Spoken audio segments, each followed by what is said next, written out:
ഇന്ന് നമ്മൾ ഡിസ്പ്ലേ അടിച്ച എഫിയുടെ മീറ്റർ ഒന്ന് റിപ്പയർ ചെയ്യണം. അത് പോകുന്ന വഴിക്ക് തന്നെ നമ്മുടെ ഡൈകാസ്റ്റ് കാറിന്റെ ഗിവ് അവേ വിന്നറിന് ഈ സാധനം ഒന്ന് അയച്ചു കൊടുക്കണം. ഞാൻ ഇത് വീഡിയോ ഇട്ടില്ലെങ്കിൽ ചിലവന്മാരിനെ അയച്ചു കൊടുത്തില്ലെന്ന് പറയും. ഇവിടുത്തെ പരിപാടിയൊക്കെ കഴിഞ്ഞിട്ട് നേരെ വർക്ക്ഷോപ്പിലേക്ക്.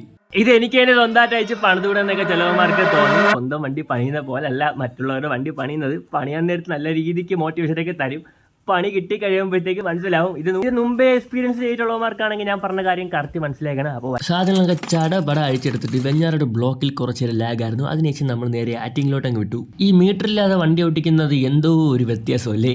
ഈ ഷോപ്പ് വരുന്നത് ആറ്റിങ്ങിൽ ഐറ്റിയുടെ ഏകദേശം ഒരു സൈഡിലൊക്കെ ആയിട്ട് വരും. ഞാൻ ഷോപ്പിൻ്റെ ഡീറ്റെയിൽസൊക്കെ ഇവിടെ എവിടെയെങ്കിലും കാണിച്ചേക്കാം. ആരെങ്കിലും ഇൻട്രസ്റ്റ് ഉണ്ടെങ്കിൽ കോൺടാക്ട് ചെയ്താൽ മതി. ഇതെന്തായാലും ശരിയാക്കി എടുക്കാൻ കുറച്ച് ലേറ്റ് ആവും. അപ്പോഴത്തേക്ക് നമുക്കൊന്ന് കറങ്ങിയിട്ട് വരാം.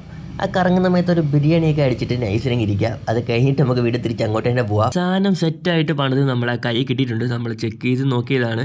അത് കഴിഞ്ഞിട്ട് തിരിച്ചു നോക്കിയാണ് നമ്മൾ അൽഹാജ് ഒന്ന് കണ്ടത്. അപ്പോഴത്തേക്ക് ചെറുതായിട്ടൊരു വിശപ്പൂടെ എനിക്കല്ല എൻ്റെ ഫ്രണ്ടിന്. ഞാൻ ചെറിയൊരു ലേഖ മാത്രമേ കുടിച്ചുള്ളൂ. അവരൊരു മട്ടൻ ബിരിയാണി കഴിച്ചു. എല്ലാം കഴിഞ്ഞ് വർക്ക്ഷോപ്പിലെത്തിയപ്പോഴത്തേക്ക് അവിടെ ഉള്ളവരൊക്കെ ഫുഡ് കഴിക്കാൻ പോയി. ഇങ്ങനെയുള്ള സാഹചര്യങ്ങളിലാണ് യഥാർത്ഥ ഹീറോസ് ഉണ്ടാകുന്നത്. നമ്മളതിൻ്റെ സാധനങ്ങളൊക്കെ എടുത്തിട്ട് നൈസിനും കഴിക്കാൻ തുടങ്ങി. അയച്ച് ചെക്കൊക്കെ ചെയ്തപ്പോൾ സാധനമൊക്കെ പക്ക വർക്കിംഗ് ആണ്. പക്ഷേ ചെറിയൊരു പണി കിട്ടി. നമ്മൾ ഈ ഒരു സാധനം എടുത്ത് വെക്കാൻ മറന്നുപോയി. ഇനിയിപ്പോൾ ഒന്നേന്ന് കഴിക്കണം. ഇതെനിക്ക് സ്ഥിരം കിട്ടുന്ന പണിയാണ്. എല്ലാം ഫെറ്റ് ചെയ്ത് ചുമ്മാ പിടിച്ചപ്പോൾ ഈ സാധനം ഊരി വന്നു. ഇതിലെന്തോ ചെറിയൊരു പന്തേട്. ആ സമയം കൊണ്ട് മെക്കാനിക്കൊക്കെ ഫുഡ് കഴിച്ച് വന്നിട്ട് സാധനം സെറ്റ് ചെയ്ത് നമ്മൾ അവിടെ നിന്ന് പറഞ്ഞു വിട്ടു. So by.